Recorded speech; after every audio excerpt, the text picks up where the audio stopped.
कोकण साहेब mobile खाली करा. Mobile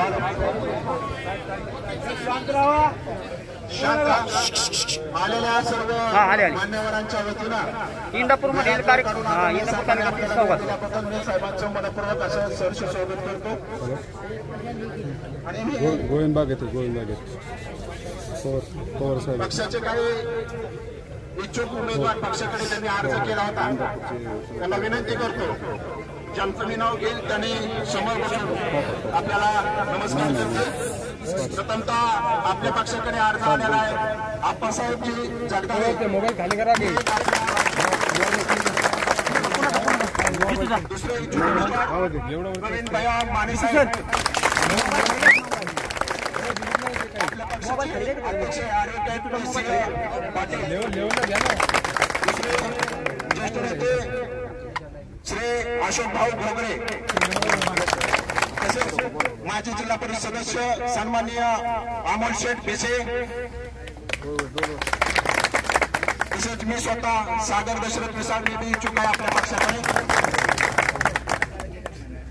यानंतर आपल्या सर्वांशी हितगुज करायची आपल्या सर्वांच्या भावना पक्षाचे अध्यक्ष सन्माननीय ॲडव्होकेट सिंह पाटील मनोगत व्यक्त करतात.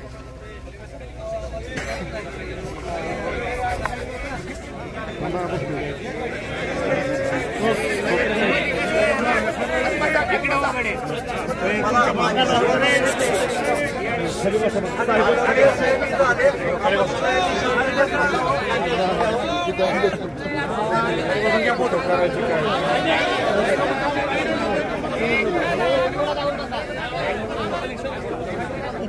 खाली बसा.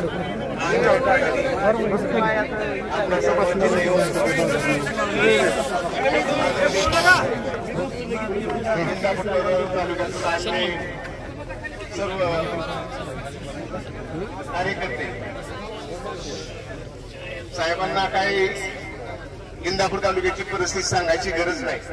आपण एवढे मोठे नाव तरी सर्व कार्यकर्त्यांची साहेब एक इच्छा आहे की आपल्या पक्षाकडं ज्यांनी मागणी केली ते सर्व सक्षम उमेदवार आहेत. तर आपण त्यातून योग्य तो निर्णय घ्याल एवढीच अपेक्षा आम्ही व्यक्त करतो आणि थांबतो.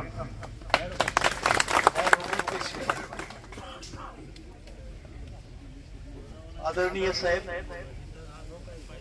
आपल्या येत्या विधानसभेच्या निवडणुकीसाठी आदरणीय साहेबांच्याकडे कार्यकर्त्यांचं मनोगत व्यक्त करण्यासाठी इंदापूर तालुक्यातील प्रत्येक कार्यकर्ता जो आदरणीय साहेब आदरणीय ताई राष्ट्रवादी काँग्रेस पक्ष याच्यावर प्रेम करतो ते सर्व इथं कार्यकर्ते आलेले आहेत. या सर्व कार्यकर्त्यांशी आम्ही दिवसभर किचगूज केलं, कार्यकर्त्यांच्या भावना जाणून घेतल्या आणि आदरणीय साहेबांना मी नम्रपणे विनंती करतो, नम्रपणे नमूद करतो की ह्या सर्व कार्यकर्त्यांच्या भावना आहेत की ज्यांनी पक्षाकडे उमेदवारी मागितली,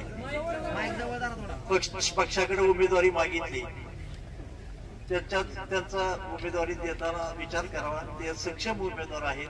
आज शेवटी आदरणीय साहेब आदरणीय ताई राष्ट्रवादी काँग्रेस पक्षाची कोर कमिटी जो निर्णय घेईल, जो उमेदवार देईल त्याला प्रचंड मताने निवडून आणण्याचे आम्ही सर्व कार्यकर्ते जबाबदारी. यावेळेस इंदापूर तालुक्यात तुतारी वाजल्याशिवाय राहणार नाही असं मी आश्वासन देतो. जय हिंद, जय महाराष्ट्र. यानंतर ज्येष्ठ नेते आदरणीय मानेदादांनी आपलं मत व्यक्त करावं अशी त्यांना विनंती. आपल्या सर्वांची आवडते आदरणीय साहेब आपल्या भावना व्यक्त करण्यासाठी आलेले सर्व इंदापूर तालुक्यातले लाडके कार्यकर्ते बंधूंनो, गेल्या वर्षी आपल्या राष्ट्रवादी काँग्रेस पक्षामध्ये फूट पडली आणि 7व्या महिन्यामध्ये फूट पडल्यानंतर August, September, October, November, December आणि लोकसभेचा पिरियड चालू झाला. 6-7 महिन्यामध्ये इंदापूर तालुक्यामध्ये इथं खाली बसलेले सगळे कार्यकर्ते, गोरगरीब, सर्वसामान्य कार्यकर्ते, पदाधिकारी सोडून सर्वसामान्य कार्यकर्त्यांनी इतकं प्रचंड मोठ्या प्रमाणामध्ये काम केलं आणि त्यांच्या ह्याच भावना होत्या. त्यांना आम्ही सगळे सांगत होतो. मारुद्र पाटील सांगायचे, तेजू पाटील सांगायचे, प्रवीण भैया सांगायचे, आप्पासाहेब सांगायचे की बाबा हो, आता आपले दिवस चांगले येणार आहे. आता सुप्रियाताई निवडून येणार आहे आणि इथून पुढे खऱ्या अर्थानं आपले चांगले दिवस सुरू झालेले आहेत. तुम्ही तुतारीचं काम करा. तुम्हाला कुठेतरी जिल्हा परिषद मिळेल, तुम्हाला पंचायत समिती मिळेल. पवार साहेब ज्याच्या डोक्यावर हात ठेवतील तो सर्वसामान्य झोपडीतला कार्यकर्ता जिल्हा परिषद सदस्य होईल, पंचायत समितीचा सदस्य होईल, डायरेक्टर होईल. अशा प्रकारचं आम्ही सगळ्याला सांगून ही एवढी मोठी गोरगरीब कार्यकर्त्याची फळी प्रचंड मोठ्या प्रमाणामध्ये निर्माण झालेली आहे. साहेब भावना खूप प्रचंड भावना ही आहेत. मला काही कोणावर टीका करायच्या नाही, परंतु गेल्या 10-15 दिवसापासून असं काही वातावरण निर्माण झालेलं आहे की हा येतोय, तो येतोय, त्याला तिकड, जसं काही सगळं आपल्या घरचंच आहे. अशा प्रकारच्या भावना, सगळं माझंच आहे, तिकडलं बी माझं आहे, तिकडलं बी माझं आहे, ते बी माझं आहे, हे बी माझं आहे. आम्ही काय करायचं? या लोकांनी ज्या वेळेला कुणी बाहेर होत नव्हतं, ज्या वेळेला बूथ कमिटीची स्थापना झाली साहेब, त्यावेळेला पहिल्या सुरुवातीला 400 बूथ कमिट्या स्थापन करताना महारुद्र पाटील ज्या वेळेला प्रवीण भाईकडे यायचा तर बूथ कमिटीला कुणी मिळत नव्हतं आणि आम्ही नेमले तर हा पळवून न्यायचा आणि दुसरा पळवून न्यायचा. आम्हाला 2 सासू होत्या, दोन आम्हाला मोठमोठे विरोधक होते आणि त्या दोघांच्या तावडीमधून आम्ही कसं तरी वाचून जगून वाचून आता आलोय. आम्ही तंबूत बसलो, आमचा तंबूच उचलून घेऊन चाललो.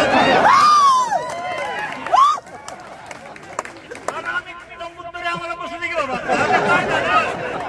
अरे 52 सालापासून तुम्ही तंबूत बसताय, दुसरा 10 वर्ष झालं बसतोय तंबूत. अरे आम्ही गोरगरीब माणसं झोपडीत राहणारी का आम्हाला आता आमचे चांगले दिवस आले साहेब. काय नाही, लोकसभेपेक्षा इतकं प्रचंड स्फोटक वातावरण आहे या महाराष्ट्रात तर हाईच आहे. इंदापूर तालुक्यामध्ये एवढं स्फोटक वातावरण आहे साहेब. कुणी जरी उमेदवार असला ना, उमेदवार फक्त तुमच्यामुळे निवडून येणार आहे साहेब.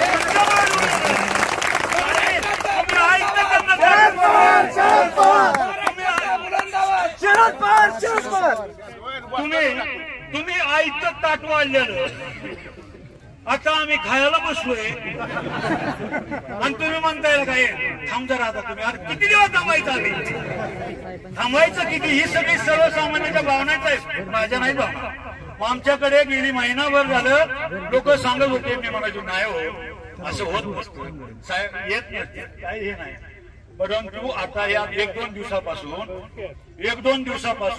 एवढी प्रचंड लोकांची संतप्त प्रतिक्रिया साहेब. हे सर्व चांगले गरीब कार्यकर्ते आहेत. आपला संसार खूप चांगला झालाय, आपण एकदम व्यवस्थित आहे आता. आणि काही झालं तरी कुणी समोर उमेदवार असला, दुरंगी झाली तिरंगी झाली तरी साहेब आम्ही ह्या 5 उमेदवारामधला एक उमेदवार 40 ते 50 हजार मतांनी निवडून येईल.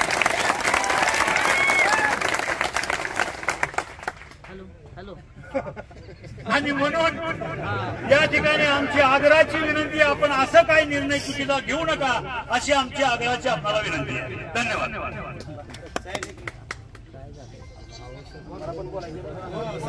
आज या ठिकाणी आदरणीय आपले नेते, महाराष्ट्राचे देशाचे नेते आदरणीय पवार साहेब यांच्या भेटीसाठी आलेले सर्व इंदापूर तालुक्यातून कार्यकर्ते, सर्व मतदार आणि बंधू भगिनी, सर्व मीडियावाले साहेब, गेले महिनाभर झालं वेगवेगळ्या वेगळ्या चर्चा उठतायत, पण मी कुठल्याही चर्चेमध्ये आतापर्यंत तरी काही आलो नाही, कुठे मीडिया समोर गेलो नाही. आज तुम्ही बोला म्हणून मी या ठिकाणी बोलतोय. मला दादांचा महिन्या 15 दिवसापूर्वी फोन आला होता, आप्पासाहेब अहो हे काय चाललंय. मी म्हणलं दादा आपण थांबू जरा, काय कुठल्या गोष्टी नको करायला. काल आम्ही प्रवीण भैया दादा बसले आणि त्यांनी सांगितलं की तालुक्यामध्ये लोकांचा खूप रोष निर्माण व्हायला लागलाय, लोक इकडे तिकडे जातील तर आपल्याला साहेबांकडे घेऊन लोकांना जावं लागेल. मग आम्ही साहेब रात्री 11 पर्यंत कार्यकर्त्याला फोन केलं आणि प्रमुख कार्यकर्ते या ठिकाणी तुम्हाला भेटण्यासाठी खूप यांचा आग्रह होता.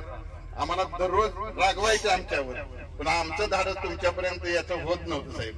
आणि मग आम्ही सगळ्यांनी निर्णय काल बसून घेतला आणि एकमताने असं ठरलं की 6 पैकी कोणालाही उमेदवारी देऊ द्या, आपण सगळेजण त्या ठिकाणी काम करू.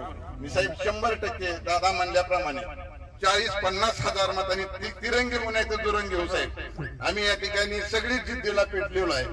शेवटी तुमचा जिथं अपमान होतो तिथं आम्ही सुद्धा तो अपमान तुमचा सहन करणार नाही. त्यांना आपल्याला घरी बसवल्याशिवाय आम्ही सुद्धा थांबणार नाही. तर तुम्हाला विनंती आहे की कार्यकर्त्याच्या भावना तुम्ही समजून घ्यावेत. एवढंच या ठिकाणी बोलतो आणि माझं 2 शब्द संपवतो.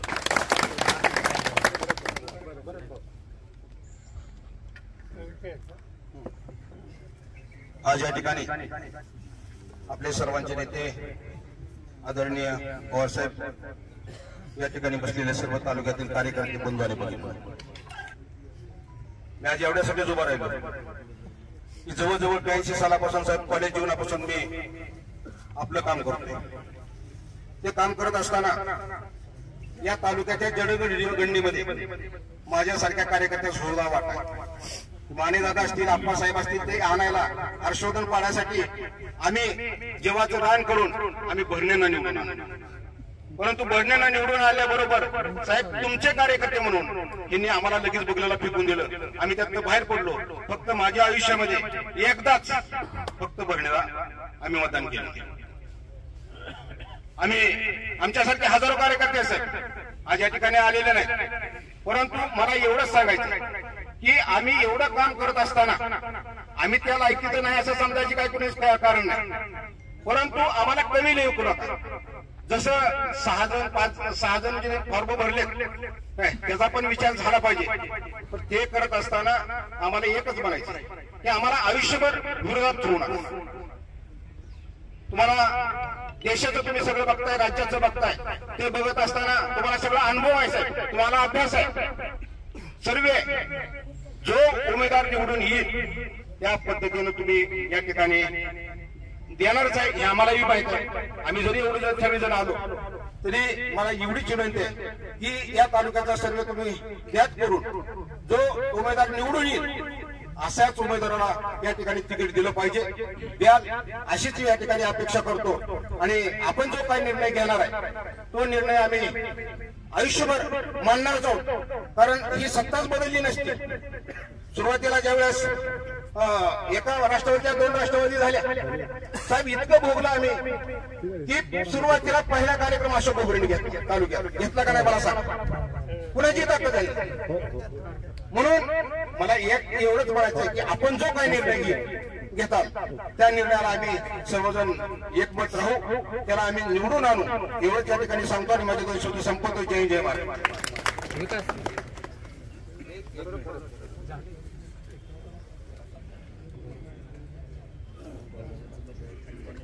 आज देशाचे नेते आपल्या सर्वांचे आदरणीय पवारसाहेब आणि उपस्थित सर्व इच्छुक आणि सर्व तालुक्यातील जनता, आज केवळ तुमच्या पुढे साहेब येण्याचं एकच कारण आहे की या इंदापूर तालुक्याला आपण तिसरा आणि सक्षम पर्याय द्यावा. याच मागणीसाठी आम्ही सगळेजण इथं आलो आहोत. एवढीच अपेक्षा आहे की आतापर्यंत तुम्ही ज्याच्या डोक्यावर हात ठेवता तोच इंदापूर तालुक्याचा उमेदवार निवडून येतो. तर मग तुम्ही तिसरा आणि नौका जरी उमेदवार दिला तरी तो तुमच्या आशीर्वादाने निवडूनच येणार आहे. त्यामुळे तुम्ही तिसरा सक्षम पर्याय द्यावा एवढीच मागणी करतो आणि थांबतो.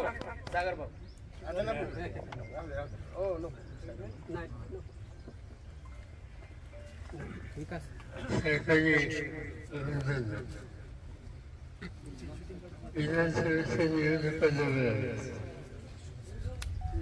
आणि महाराष्ट्रामध्ये कुठे गेलो एक वेगळं वातावरण झालं. तेव्हा सगळ्यांना लोकसभेची निवडणूक आठवतात. देशामध्ये एक वेगळं चित्र होतं. देशाचे प्रधानमंत्री सगळीकडे जाऊन सांगत होते की 400च्या वर आमच्या जागा आहेत. आणि त्यावेळेस सर्व देशामध्ये एक वेगळे वातावरण तयार झालं. अनेक राजकीय पक्षाचे नेते निवडणूक लढवायला सुद्धा तयार होते. पण आम्ही लोक महाराष्ट्रामध्ये हिरत होतो. मला महाराष्ट्राच्या जनतेचा सूर हा वेगळा हे जाणवत होतं. नेते हे त्यांचा निर्णय घेऊ शकतात, पण सामान्य कार्यकर्ता जो काही निर्णय घेतो पण त्याची बांधिलकी मतदाराची डायरेक्ट. त्यामुळे सामान्य कार्यकर्त्यांचं मत त्यांच्या भावना ह्या वेगळ्या होत्या असा माझा अनुभव. त्यामुळे आपण निवडणुका लढलो. आम्ही 3 पक्षांना एकत्र केलं. उद्धव ठाकरेंचा पक्ष, काँग्रेसचा पक्ष आणि आपला जयंत पाटील याच्या नेतृत्वाचा राष्ट्रवादी काँग्रेस पक्ष. आणि बसून आम्ही निकाल घेतले. माझ्या वाचण्यात आलं काही लोकांनी छापलं. हे लोक सगळे बसलेत केले. हाताचा होता मोजे इतकी सुद्धा इथे लोक येणार नाही. पण आम्ही ठरवलं की नावडीचं कारण नाही, पण तरुण पिढी आणि सामान्य कार्यकर्ता याची सामान्य जनतेची नाळ तुटलेली आहे, ती काय आहे. आणि त्यामुळे कुणी काही म्हणलं तर यश आपल्याला नाही. आणि जागा वाचून घेतली. 5 वर्षाच्या पूर्वी जी निवडणूक झाली होती त्यावर राष्ट्रवादीचे 4 लोक निवडून आले आणि काँग्रेसचा 1 निवडून. सर्व निवडणुकांचे 5, बाकी सगळे दुसरे लोक. ही निवडणूक त्यामुळे आणखी अवघड असं समजतात. आणि माझी स्वतःची जी एक दृष्टी आहे महाराष्ट्रावर, तिचं मला वेगळं चित्र दिसत. आणि जागा वाचून घेतल्या. आणि जागा वाचून घेतल्याच्या नंतर तुम्ही बघितलं तुम्ही सगळ्यांनी कष्ट केले. आणि तुमच्या कष्टाने जिथं 1 जागा काँग्रेसची होती आणि राष्ट्रवादीच्या 4 होत्या, तिथं 31 जागा आपल्याला निवडून आल्या. राष्ट्रवादीने फक्त 10 जागा निवडल्या, तशा 8 निवडून आल्या. आणि त्याची तुम्ही 1 निवडून आली. ही बारामती लोकसभा. याचा अर्थ लोकांचं मत कार्यकर्त्यांच्या विचाराशी सहमत होणार. आणि नेते जे होते ते आणि जनता यांच्यात अंतर होता. आणि त्याचा निकाल कालच्या निवडणुकीमध्ये आपल्याला बघायला मिळाला. बारामतीची निवडणूक तिच्याकरता देशाचं लेखन. प्रधानमंत्र्यांच्या पासून सगळीजण या निवडणुकीची चर्चा करत. असतील तेवढे सगळे मंत्री यांचे सरकारी यांनी बारामतीला भेटी दिल्या. मोठ्या लोकांनी भाषणं केली. आणि काही झालं की ही जागा मी जिंकणार अशी भावना ही त्याची काही केली. पण त्यांची काही भावना असली तर तुमच्यासारख्या लोकांची कार्यकर्त्यांची लोकांची बांधिलकी जी आहे तिचा फरक कोणी करू शकत नव्हता. आणि तोच निकाल तुम्ही लोकांनी कालच्या निवडणुकीमध्ये हा मोठा फरक.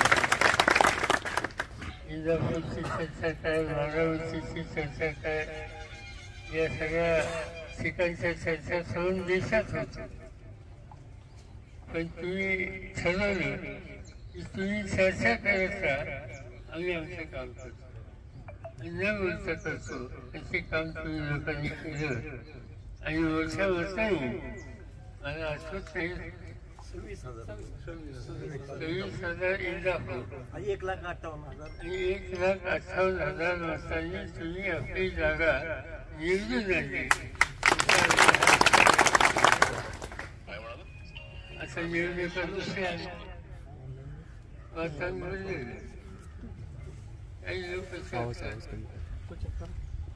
की आम्हाला तर पाऊस पडेल तर नाही असा असं काही लोकांना अंदाज झाला पाऊस पाणी व्यवस्थित साहजिक असते सर्व आपल्या विषयी असतात नवीन लोकांच्या मनामध्ये वाद आज खरं म्हणजे दुसऱ्या दिवस नव्हता अडचणीचा सकाळी झोपेच्या उठल्याच्या नंतर कोणत्याही गावी गेला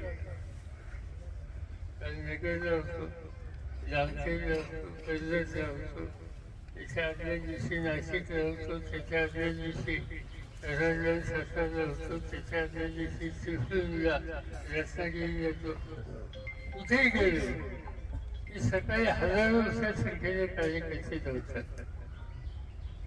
लोक धावतात आणि अपेक्षा करतात त्याच्यामध्ये काही चुकले त्यांचा तो अधिकार कुणाला संधी द्यावी कुणाला देऊ नये याच्याबद्दलचा आग्रह करण्याची भूमिका कार्यकर्त्यांनी केली त्याच्यामध्ये काही चुकीचं असे ठिकठिकाणी लोक आपले मत मांडतात आणि लोकांच्या एक खात्री झालेली आहे की उद्याचं महाराष्ट्राचं चित्र आपली जी आघाडी आहे तिच्याच हातात आहे आणि काय वाटेल ते कसं करायला लागले तर या निवडणुकात 100% जिंकायचा हा निकाल तुमच्यासारख्या हजारो कार्यकर्त्यांनी ठिकठिकाणी केलेला आहे आणि त्यामुळे चांगले निकाल लागतील याच्याबद्दल माझ्या मनात सरकार आहे आता उमेदवारांची संख्या वाढते शेवटी काय करायचं कसं करायचं आम्ही 3 लोकांची कमिटी 3 पक्षाचे लोक एकत्र येऊन राहणार आहेत त्या 3 लोकांच्या कमिटीमध्ये राष्ट्रवादीकडे जयंत चौहाटे काँग्रेसकडे नाना पटोले आणि शिवसेनेकडे संजय आणि या 3 लोकांना निर्णय घेण्याच्या शिफारस करण्याचा अधिकार दिला त्यांनी एक आणखी कमिटी त्यांनी असं ठरवलं की प्रत्येक तालुक्यात जो इच्छुक असेल त्या संबंधीचा सर्वे स्वतंत्र यंत्रणेसाठी करायचा आणि तो सर्वे करून घेताना जो उमेदवार इच्छुक आहे त्याला विचारायचं नाही सामान्य कार्यकर्ते जे गावागावाचे पदाधिकारी म्हणजे कोणी पंच असेल सरपंच असेल सोसायटीचा चेअरमन असेल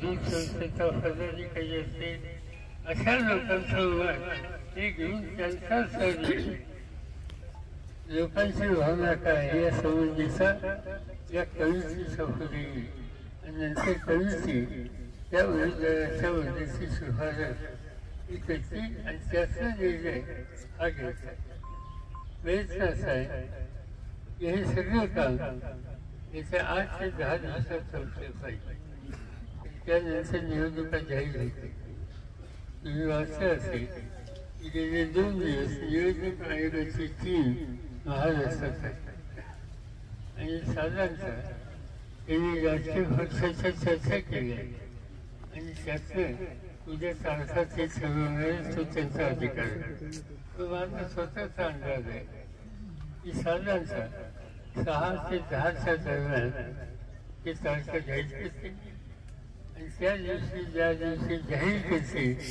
त्या दिवशी आचारसंहिता होईल आणि तिथं पुढे एका आठवड्याच्या नंतर अर्ज घेण्याची सुरुवात होईल आणि साधारणतः मतदान हे 15 ते 20 नोव्हेंबर या तारखेच्या आसपास मतदान याची तारीख ही ठरवायची शक्यता आहे त्यामुळे आता सगळं जवळ आलेलं आहे की कमिटीने त्यांची बैठक आज 30 तारीख उद्या सगळं 3 दिवस आहेत त्या 3 दिवसाचे त्यांचं म्हणणं काय असेल ते मानसिक आणि त्यानंतरचा निकाल त्याच्याकडे घेतला असा हा 3 पक्षाचा निर्णय झाला असं स्पष्ट शिल्लक राहिलं आपल्या पक्षात काय करायचं आणि आपल्या पक्षामध्ये ठिकठिकाणी लोकांच्या अतिशय अगदी वेगवेगळ्या प्रकारच्या उमेदवारांना संधी द्यायची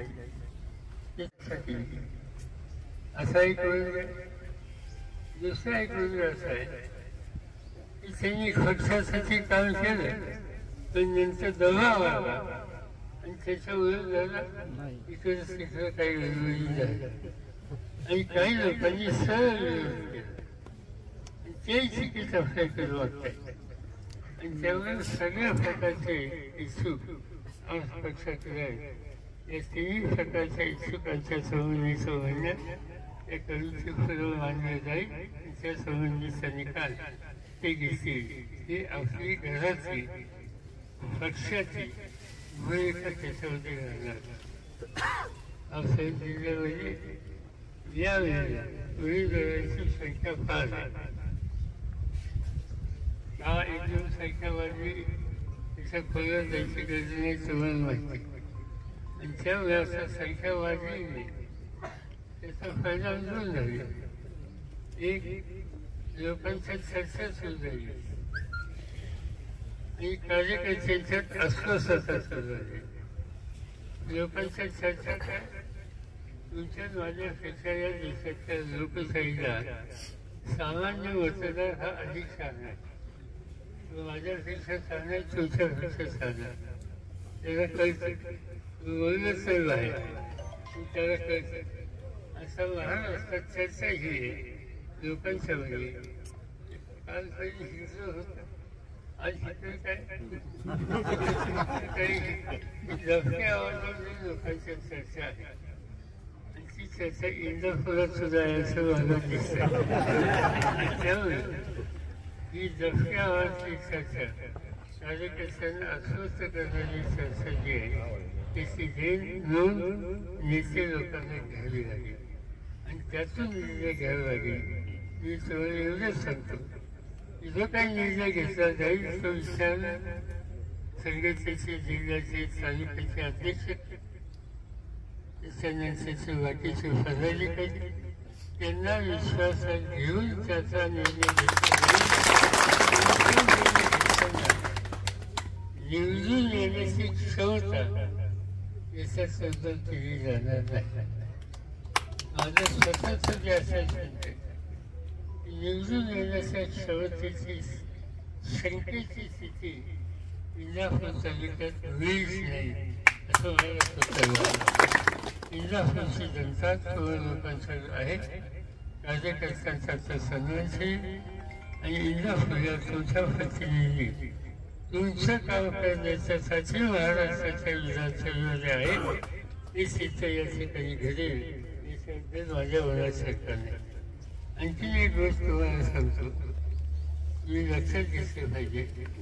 थोडं झाले काय तो पुणे जिल्ह्यात जागा दुसऱ्या तालुक्याचे कार्यकर्ते होते की जागा आम्हालाच पाहिजे. सगळ्या जागा आम्हालाच पाहिजे. बाकी सेंटर प्रचार करण्यासाठी काही एका दिवशी जागा शिवसेने सुद्धा सोडलं नाही. जागा फळी जिल्ह्यात काय 16-18 जे आहे त्या 18 वेळी तुम्ही 10 घ्या 11 घ्या 12 घ्या बाकीचे काही पण ठिकठिकाणी जातोय सगळे सांगते हिचा अभ्यास दुसरं कोणाचं येतच नाही म्हणून सांगतात आणि अभ्यास येऊन येतं म्हणजे अभ्यास सगळ्या जागा आहे. आघाडी म्हणण्याच्या नंतर ही भूमिका घेऊन चालत नाही. इथे तरतूद करायला लागेल. काही जागा शोधायला लागतील आणि ज्यांच्यासाठी जागा शोधल्या त्यांच्यासाठी कामही करावं लागेल. नुसत्या शोधायच्या नाही तर निवडून आणायची. काही झालं तर उद्या सगळं महाराष्ट्राचं राज्य हे आणायचं म्हणजे आणायचं ही भूमिका घेऊन आम्ही कामाला लागलेलो. फार चिंता करत बसू नका असं तुम्ही मला मान्यदारांना सांगितले की बाहेर इतके इतके लोक आहेत. इंदापूर तालुक्यात काही गाडी वेगळी शिल्लक आहे का तेवढ्या वर्षात सगळ्यात तुम्ही या ठिकाणी आला आणि त्याचं कारण आजच्या निवडणुकीत तुम्ही जे कष्ट केले त्यामुळे तुमचा अधिकार आहे पुढे सुद्धा काय करावं या संबंधीचं नेत्यांना सांगायचं. त्या 22 सालात तुम्हा सगळ्यांचं मी मनापासून स्वागत करतो. यासंबंधी आपली कमिटी आज उद्या सर्व भेटेल आणि त्याची चर्चा करून योग्य निर्णय घेतील. माझ्या माहितीप्रमाणे जयंतराव पाटील पक्षाचे अध्यक्ष आहेत. त्यांनी लोकांशी विचार निर्णय केला, काही लोकांशी चर्चा केली आणि ते निर्णय लवकरच होतील. सीट निवडून आणण्याची आमदार राष्ट्रवादीचा हा निकाल तुम्ही घेऊन कामाला लागा एवढं सांगतो. पुढच्या कामाला लागा.